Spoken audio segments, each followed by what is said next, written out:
जय श्री राम भाई माने आपण मानक मो यूट्यूब चैनल को स्वागत जनाऊँगी। मु आशा करुँची आपण माने भलरे थिबे। आसंतु आज आम ओडिया रेसिपी रे देखिबा आलू दम रेसिपी भोजी स्टाइल रे।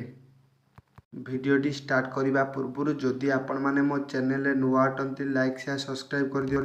मुझे आलू दम पाई बड़ साइज आलू 15 केजी नहीं जाइछि। मु एक पात्र नहीं जाइछि। पात्र रे मु एक बाल्टी पानी दे दउछि। वर्तमान मु संपूर्ण आलू को छड़ाई नौछि एठी। आपण माने फुल रेसिपीटी को देखिया चेष्टा करंतु, नहले आपण माने रेसिपीटी को किछि भी जानि परिबेनी। आपण माने जदि आलू छड़ाई की पानी न देबे आलूटी कला पड़ी थाए। वर्तमान मु आलू को काटी नेबी 4-4 पीस करी। आपण माने घरे रेसिपीटी को निहाती थरे ट्राई करी देखंतु।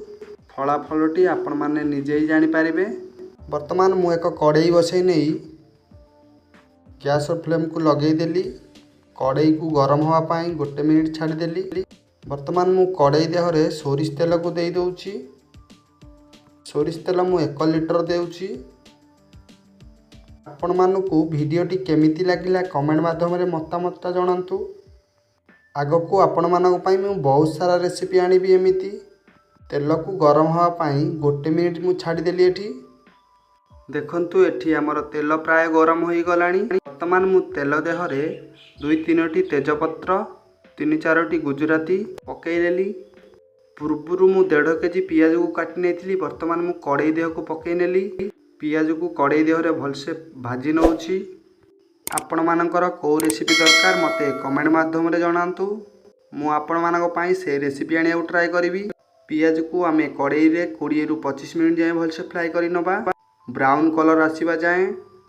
पूर्वरु मु 300 ग्राम रसुण 200 ग्राम अदा को भलसे धोई नहीं ताको ग्राइंडिंग करि नैथिली। देखंतु एठी हमर प्राय पियाज होई आसिलानी। आपण मानकु वीडियोटी केमिति लागिला कमेंट माध्यम रे जणांतु। जदि मो वीडियोटी आपण मानकु भल लागि थाए बहुत सारा शेयर करंतु। देखंतु एठी हमर पियाज होई गलानी। वर्तमान मु रसुण को पकई नेली।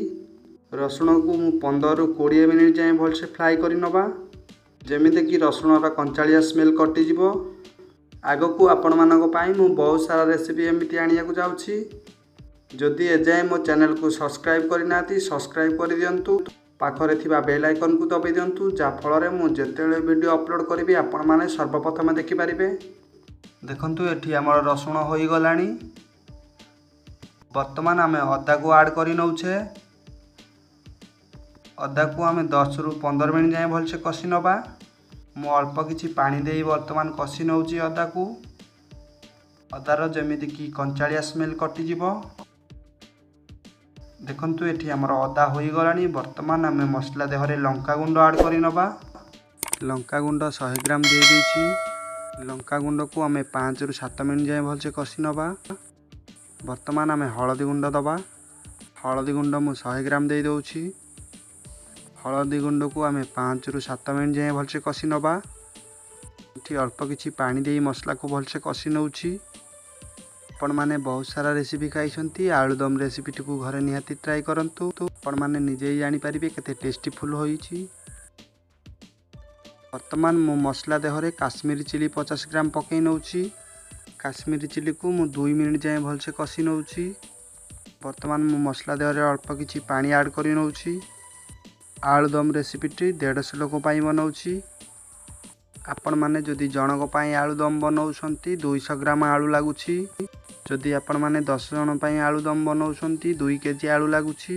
200 ग्राम पियाज लागुछि। 50 ग्राम अदा रसुण लागुछि। देखंतु एठी हमर मसला होई गलानी। मु वर्तमान आलू को पकई नउछि कढ़ाई देह को।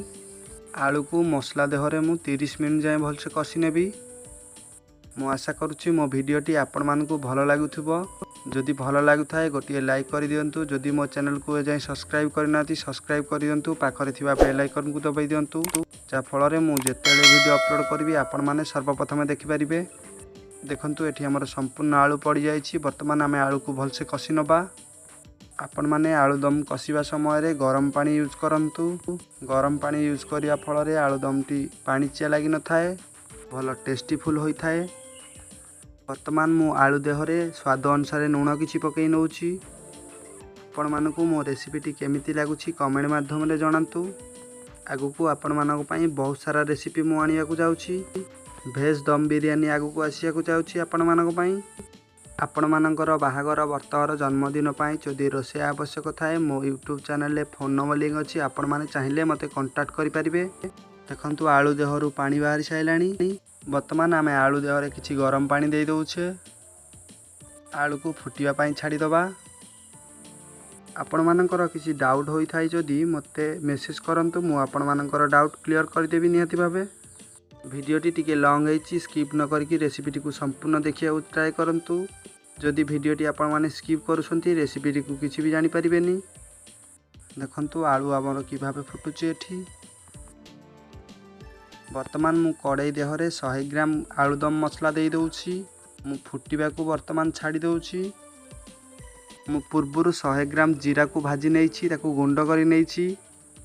आलूदम रेसिपीटी आपण माने जेते समय अधिक कसिबे आलूदमटी भलो टेस्टीफुल होई थाए।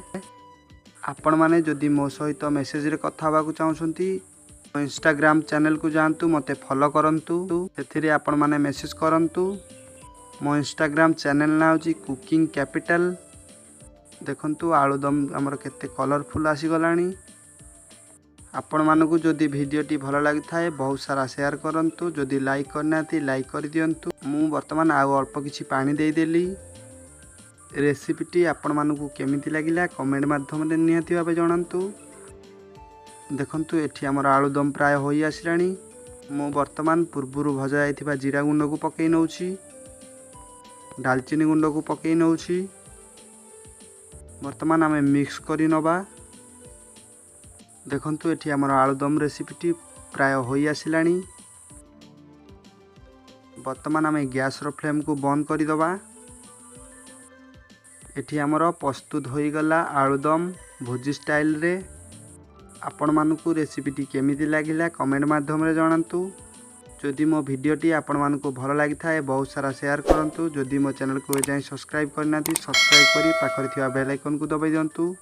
रहउची भाई माने आपण मानक पई मु आउ एक रेसिपी आनिया को जाउची। जय श्री राम, जय जगन्नाथ।